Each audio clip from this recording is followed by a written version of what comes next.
Epektibo na po sa linggo ang nationwide smoking ban. Paalala lang po, ang mga mahuhuling lumabag sa smoking ban, pagmumultahin at parurusahan. Ang mga ipinagbabawal sa Executive Order 26 sa report ni Tina Panganiban Perez. Kasama ang mga anti-smoking mascot. Unang pinuntahan ng Department of Health ang Andres Bonifacio Elementary School para ipaalam na epektibo na sa araw ng linggo ang Executive Order 26 para sa nationwide smoking ban. Kita sa higanteng kaha ng mga mascot ang masamang epekto ng sigarilyo sa katawan. Maliban sa bawal manigarilyo doon, there is a prohibition sa executive order kung saan 100 meters away hindi ka pwede magbenta.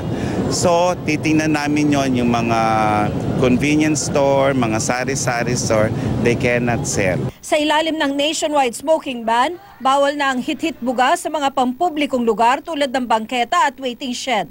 May ilan pang tinukoy ang Department of Health. Yung mga hagdan at elevator, bawal.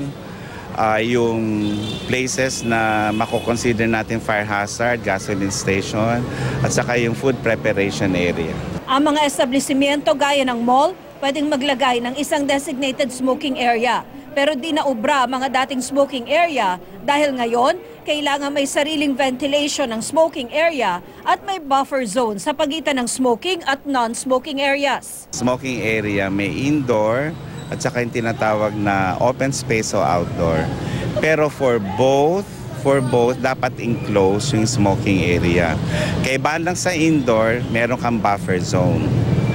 Ibig sabihin there's another room that separates the smoking area from the area open to the public. Kung sa pampublikong lugar gaya ng covered court, dapat 10 talampakan ng layo sa exit. Bawal ding manigarilyo sa mga pampublikong sasakyan, umaandar ba o nakaparada, o kaya sa pribadong sasakyang nasa pampublikong lugar. Bawal din sa workplace po ninyo. Sa bahay nyo lang gagawin. Maawa kayo sa kasama nyo sa bahay.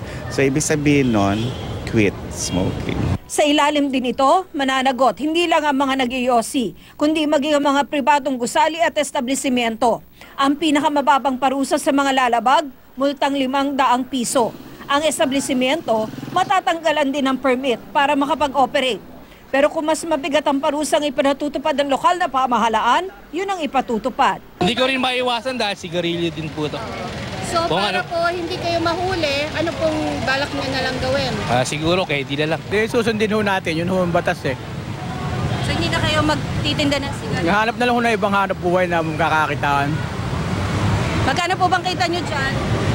20 pesos sa isang kaha. Kung may makikitang lumalabag, pwedeng magsumbong sa hotline ng DOH. Tina Panganiban Perez, GMA News.